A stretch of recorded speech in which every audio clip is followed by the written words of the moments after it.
So first up, the book I was most anticipating this week, it is issue 5, the final issue of AVX Consequences, and this has been a real surprise and a bit of a revelation to me, because coming into this series I wasn't sure what to expect, and I found myself with each issue enjoying it more and more. And that's got to go down to the writer Kieran Gillen. He's done a fantastic job with this book. Last issue we saw Cyclops' cellmate Jake get killed. Wolverine came to prison to plead with Cyclops not to go after revenge, and then Cyclops sent word to Magneto that now was the time to break him out of prison. We kick off with Magneto, Magic and Danger getting ready to go and break Cyclops out. We then see Captain America, Wolverine, Captain Marvel, Scarlet Witch, Thor, all searching for Hope, and they find her sleeping in this alleyway. She's still looking for Cable.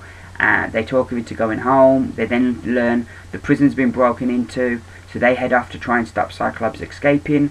However, before Cyclops completes his escape, he's got a couple of the receipts he wants to pay out, and that is what he does at the end of this issue. I really love this book. Like I said, it was a real revelation. The other thing I really love is what they're doing with Cyclops' character, because it would have been so easy for them to have said, oh yes, it was the Phoenix Force that made him evil, or made him do all those things during the AVX. But no, he stated himself, I don't regret nothing, the ends justify the means, and there's more mutants in the world now than there was before, so, I did the right thing.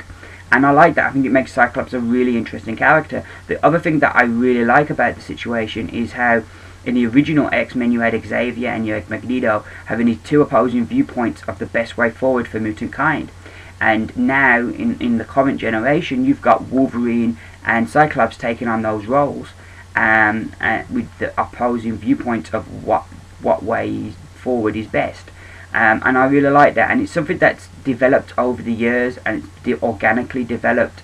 And I really like what they're doing with those characters, and I think Cyclops is more interesting than he's ever been.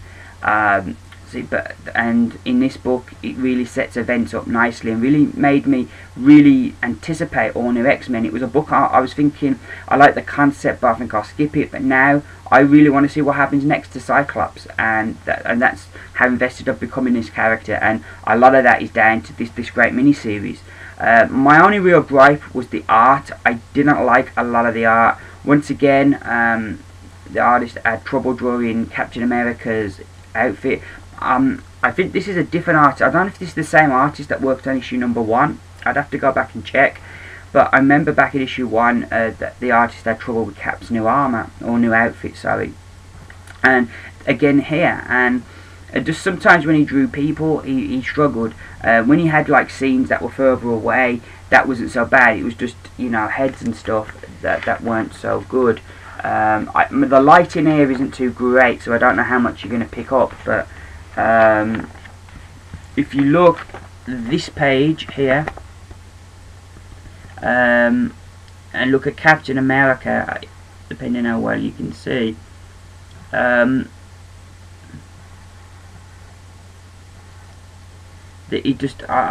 think Captain America looks a bit odd. But then there's other scenes, like this scene, that looks really good, and he does a really good job of. So it was kind of like hit and miss with the art, I felt. There wasn't that nice consistency of excellence. But yeah. However, the story rose above the art, and I'm really, curious now to check out more Kieran Gillen stuff. But this book, I thought they did a good job on this series. Really enjoyed this series. It's worth checking this series out. Even if you didn't enjoy AVX, you'll enjoy this, because it really, moves Cyclops' character on a lot, and I really enjoyed it. Part of me is sad it's finished, but I think it's always a good idea for a series to finish, leaving you wanting more, rather than leaving you thinking, God, it ain't finished yet. So I think, it was good, and I'm looking forward to see where they go next with Cyclops. But I give AVX Consequences issue 5 a thumbs up.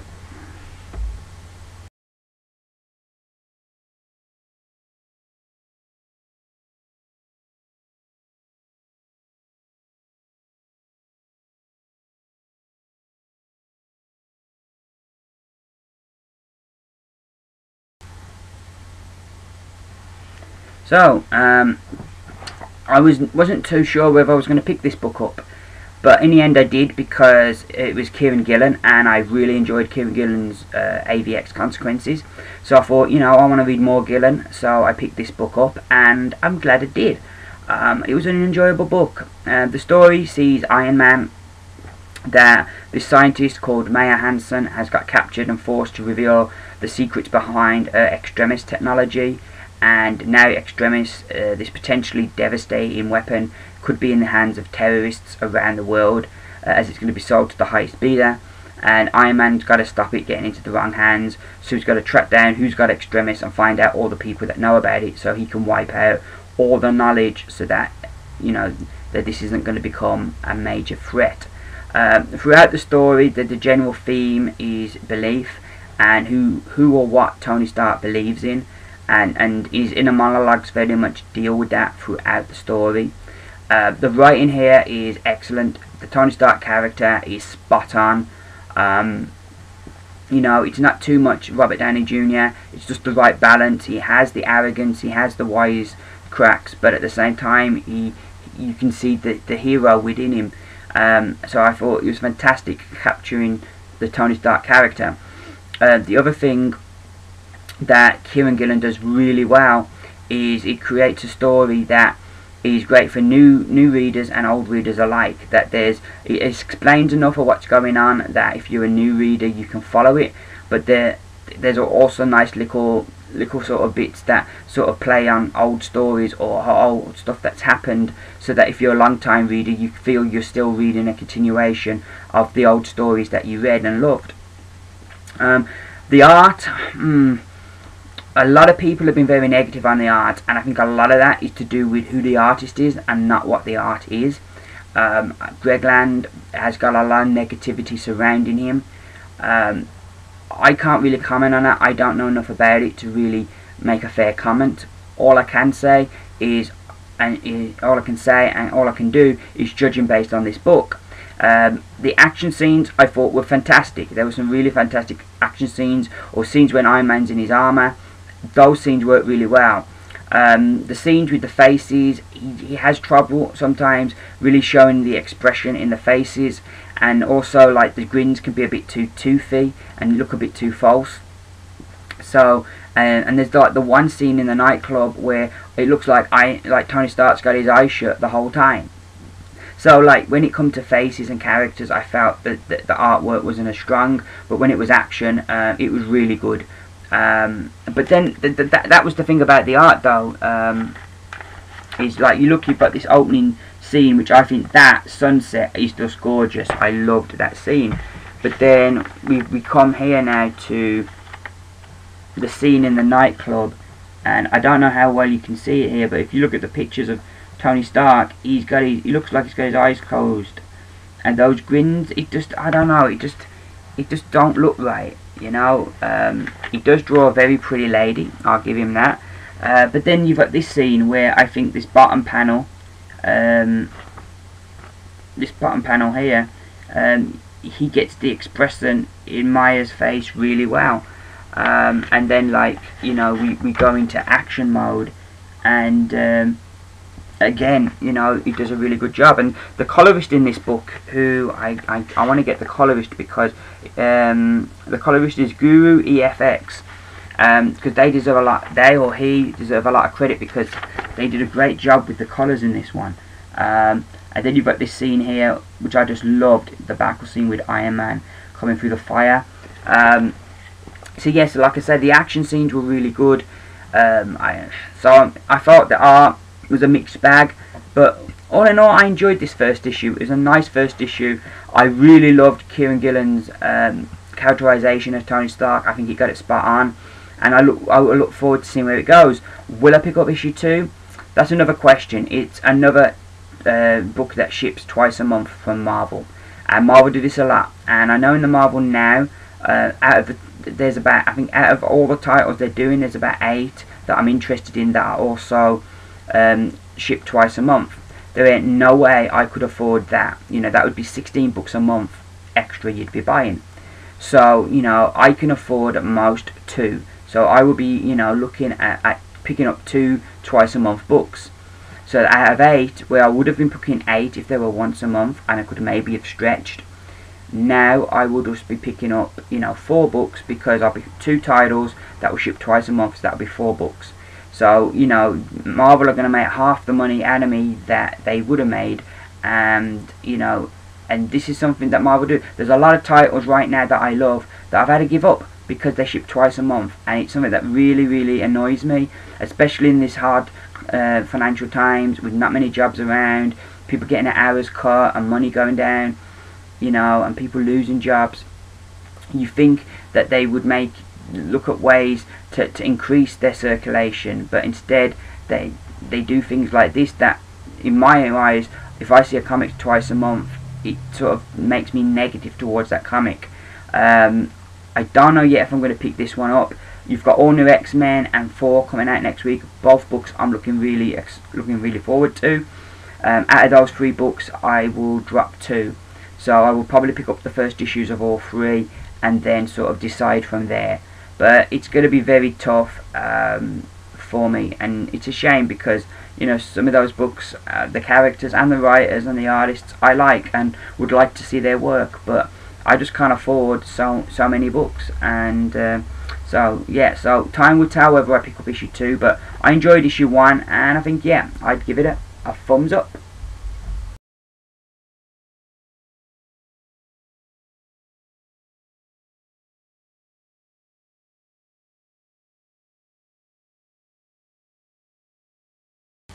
So next up, one of my favourite books. I've really been enjoying this book. This issue, Alan Scott has been tempted by the Grey, bringing back his dead boyfriend, and Alan is really tempted, but he manages to fight back. Meanwhile, the Flash, the Atom, and Hawkgirl are trying to battle Grundy, but it's not going well. While Terry Sloan has decided that he's going to nuke them all. He's launched nuclear missiles, and he's going to destroy them all. Can they not only stop the missiles from destroying America, but also defeat Grundy? And the end of this issue was good. It was, I don't know what it was, but this issue just lacked something. It didn't have the magic the previous issues had. While there's a lot of stuff that goes on in here that's good, I like the fact that at the end they're not a team yet. I liked that. I also really liked that we got to see there were limits to Green Lantern's powers. I like the way that they deal with Grundy, in that it's open for him to return at some point. So I liked that. I always hate it when you have, somebody kill off someone and then they've got to think up a way to bring them back. I always, I like that, to leave it something open. I thought that was really good. There's a lot of good stuff that happened in this issue. And the battle with Grundy was good. The art by Nicholas Scott, as always, was gorgeous. But I just lacked something, and I can't put my finger on what it was. But it did. It's not an issue to pick up if you've not read it before, because there are stronger issues. It'd be interesting to see where they go next. If we're going to have some solo adventures and then they'll come together again. I do like the fact that they're not teaming up straight away. The books like Justice League, you had that the first mission was the mission that brought them together, and that after that they were a team. I like that they're not going down that route with this team, and that they're gonna have to make us wait to see them as a team. I do really like that, and it gives you gives you something to sort of look forward to, and I enjoyed that. But I've thought about it long and hard, and I can't put my finger on it. But this issue just really lacked that oomph, that something that the other issues had. So unfortunately, it might be a bit harsh, but I've got to give it a thumb in the middle. I just didn't feel it with this issue, and I don't know why, but hopefully next issue, they'll be back strong. I've got faith in the writer, in the artist, and I'm sure this book will come back. But I'm interested where it's going. Just this issue just really lacked something. Yeah.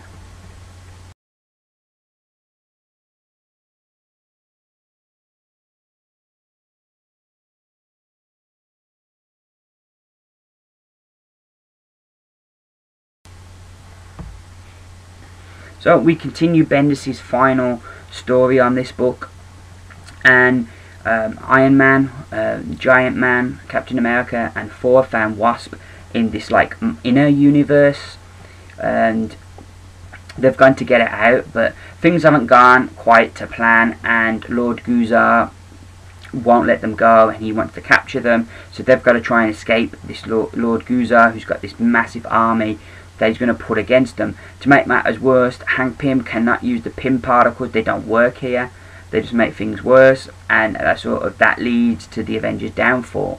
I enjoyed the book, I enjoyed the story, great to see the Wasp back, great the way Bendis is going around setting things right so that everything's as he found it when he came in for Hickman when he takes over, and it will be interesting to see how Wasp fits into the modern world, because it's been 5 years she's been trapped in this inner world, so it'll be interesting to see how she adapts to life now, and what changes there have been.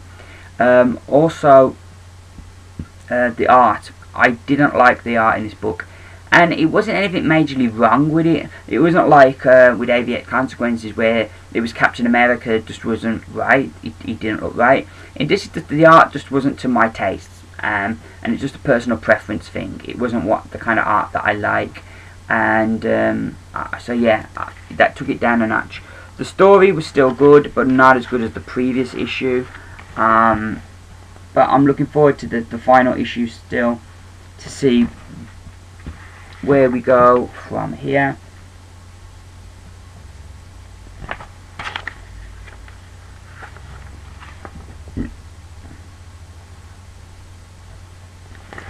So yeah, the dialogue as always was really strong, and you know, overall I enjoyed it. The art did take it down a notch, but I think I'd give this one a thumbs up, because I did come away enjoying it and looking forward to the next issue. So yeah, a thumbs up.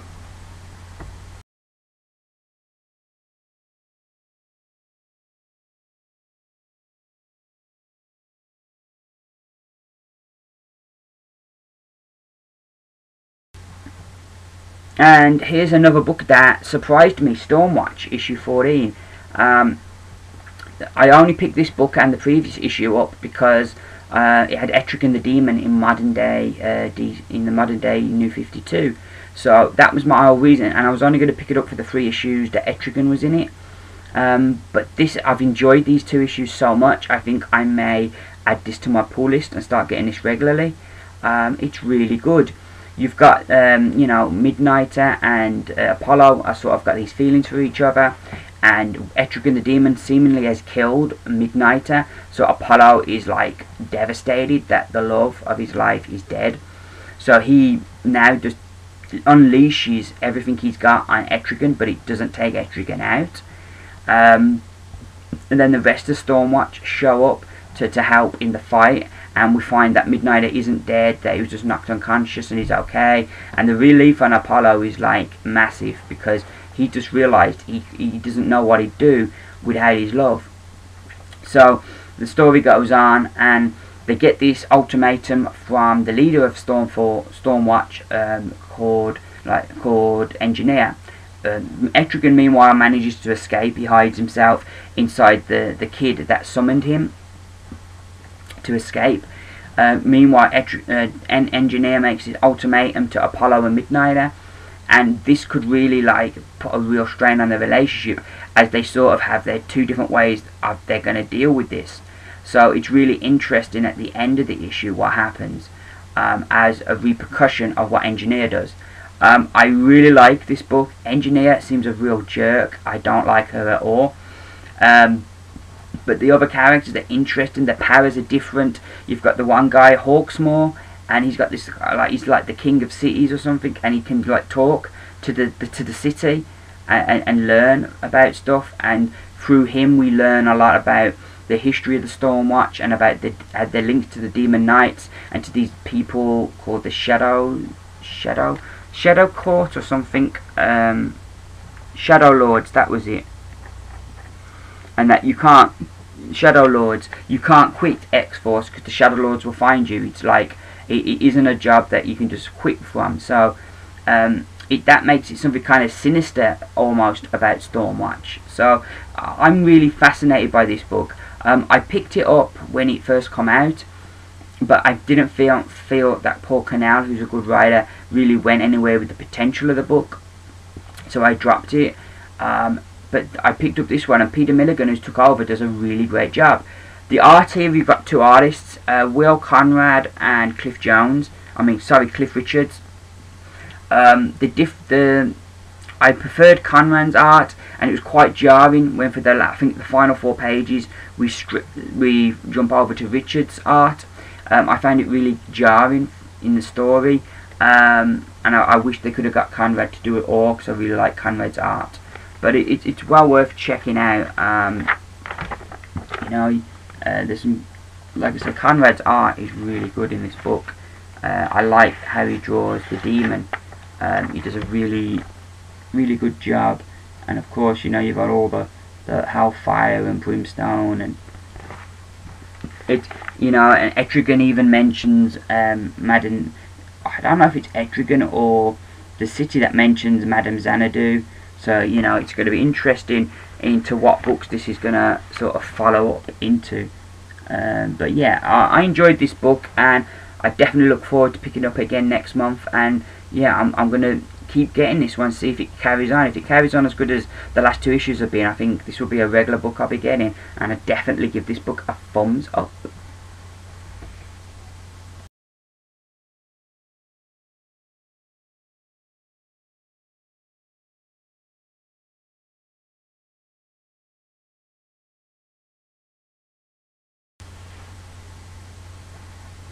This is another book that I love the more I read it.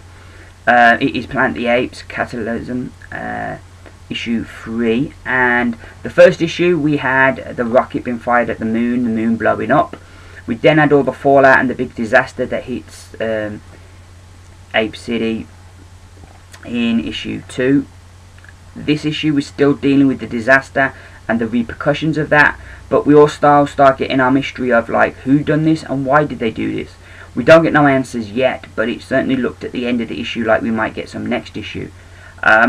We were following our normal band of characters, but they're all coming together now. And each issue I'm beginning to care more about them. I'm looking forward to the story every issue. This is a really good book, really good science fiction comic book, and the art as well is brilliant. The expression that he manages to get out of the apes is brilliant. You've got no adverts at all in the book, so it's just pure story. And it's really good. I can't recommend this book enough. If you like science fiction, if you like Planet of the Apes, this is well worth getting. And there's so much going on here. You've got like there's still that subtle social commentary about segregation and about racism, but at the same time you've got this mystery, this why did he fire the rocket at the moon? How did he even know how that would happen, or what would happen, or how to fire the rocket at the moon? So you've got a lot of things left to be answered here that I'm looking forward to finding out. And I definitely give this a book a thumbs up, and every month I enjoy this book a little bit more, and it's well worth checking out.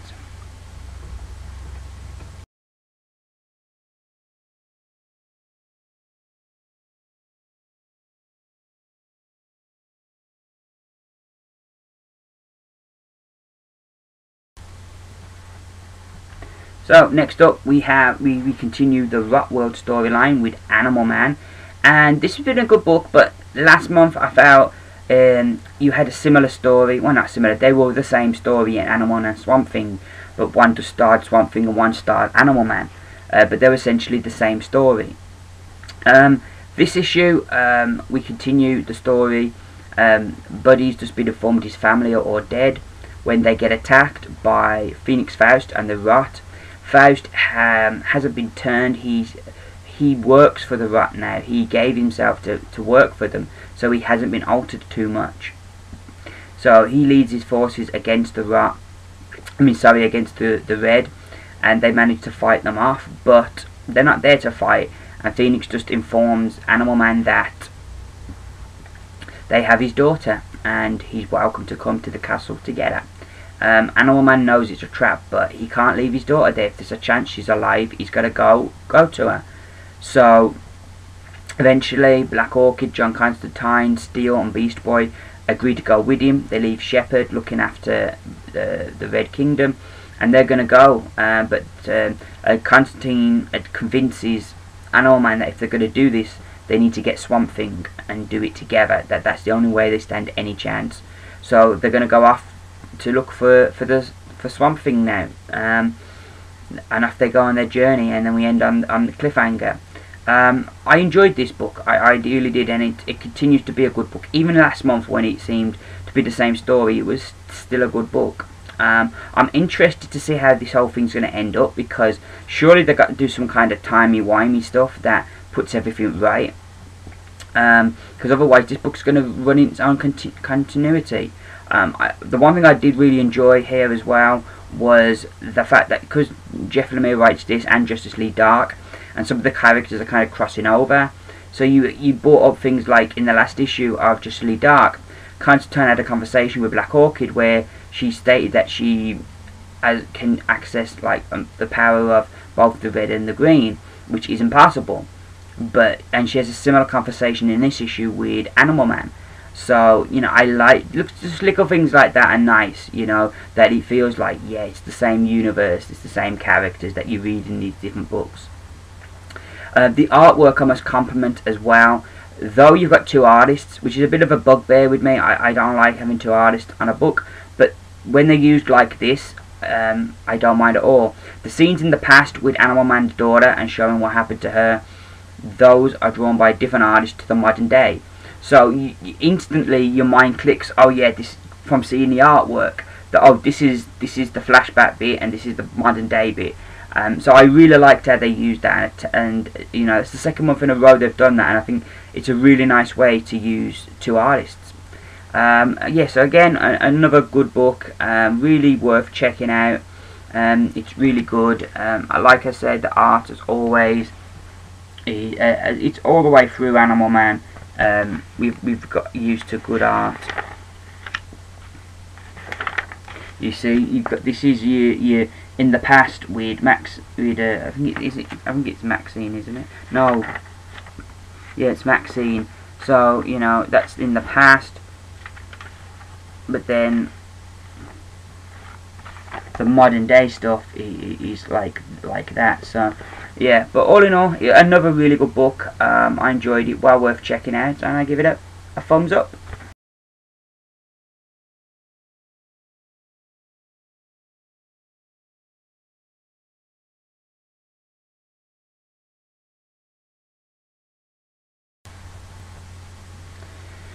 So yeah, next up we have the other side of that story of What World with Swamp Thing, and for the second month in a row, this is essentially very much the same story. Swamp Thing learning that Abigail's dead, he doesn't believe them, he feels she's still alive. So along with Deadman, he's going to go and find Abigail. Deadman at least convinced him to go to Gotham, that they were developing some weapon there that could defeat the Rot. So they're going to head to Gotham first, and then they encounter somebody at the end, and it ends on a cliffhanger. So again, it was good. Again, it was very similar to Animal Man for the second month running, but it was still, you know, really good. I'm really fascinated. I want to know more about this Rot world, but at the same time, you've got to know they're going to do something to set things right, surely. The other thing was, last week I called the annual pretty much disposable, that it was like just this like book that you didn't need to read. Well, Snyder made a liar of me. You know, never doubt Scott Snyder. He's a fantastic writer, and he does draw upon the annual. And while there's nothing in the annual that like, you will understand this book for more better, and what Abigail does as we get the view of what Abigail done a year ago. You will understand that better if you've read the annual and understand where she is. As always, the art is excellent, and I love the organic feel of the panels. You know, it's supposed to be like a plant. Swamp Thing is like a living plant. So the panels are very organic, the way they bleed and are separated. Not your usual layout for a comic book, and I like that. You know, So yeah, but as always, this book's a great book, and it's a book that, you know, I just really enjoy every month and look forward to seeing where this story goes. Look forward very much. But yeah, a top book, and well worth checking out, and a definite thumbs up.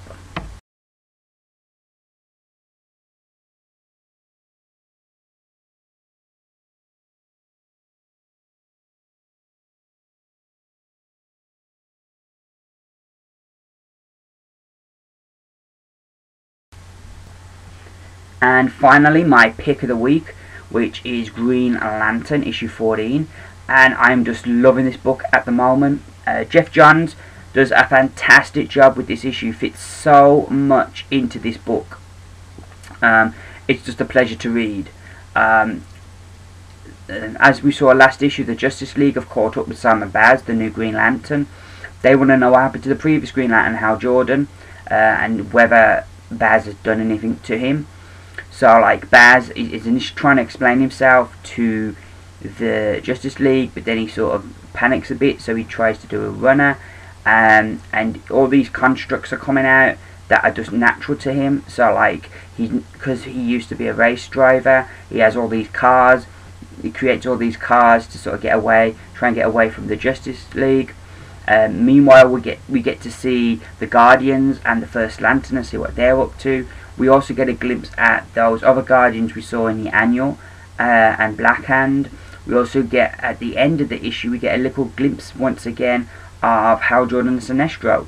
So, you know, there's so much going on in this book, and there's so many little different story threads, but it's brilliant, and I'm just hooked, and, you know, I'm really looking forward to getting next month's issue and seeing where this story's going to go. I'm also really loving Simon Baz as the Green Lantern. He's been fantastic, and the more we learn about him, the more heroic he seems, and the more, you know, at first you was a bit unsure. Here's this guy who, you know, okay, he's not a terrorist, but he was trying to steal a car, so he's not exactly a good guy. But then, you know, you sort of learn the reasonings behind that, and this issue, you know, his overall concern is not so much proving his innocence, but it's catching the guy who did make the bomb so that he doesn't do it again. And like his sister points out, you know, how courageous that is of him, not to be thinking of himself and his own safety, but to be thinking about other people. He's brilliant. This book also gives me a bit of hope for Superior Spider-Man. I'm a bit, you know, unsure about the whole thing of Peter Parker not being Spider-Man. That don't seem right. But like, this shows that it can work. And okay, Green Lantern's different. That, like, when Hal Jordan come in, there had been the previous Green Lantern, Alan Scott. Then they had Hal Jordan, and he was a totally different Green Lantern. And then they established that this Green Lantern Corps, and there were all these Green Lanterns. And from Earth's now got about 4 or 5 different Green Lanterns. So it's like more acceptable for Hal Jordan to be replaced with somebody, because there's precedent, there's history of that. With Spider-Man, it's a bit different, because you know, because he hasn't got them other characters that you could say do that. But the one thing I think that this book does show is that if you do it right, if you create a good character, you can maybe get away with that, and it would make Spider-Man very different, but it could work. So I'm not as freaking out as much as I was, thanks to this book. But this book just all round is great. I'm really liking Simon Baz. Hal Jordan's always been my favourite Green Lantern, but I'm very much really liking Baz. He's such a fascinating character. And he's not your usual hero. He's not the guy that, I've got the powers, yeah, now I'm going to be a hero. He's sort of been thrust into this, and I like that kind of whole route into being a hero. And yeah, it's been a brilliant book. The artwork, as always, by Doug Mackey, is great. The Guardians are, you know, are bonkers, you know. As always, things are not looking good, but I'm thinking we could see a bigger threat break out.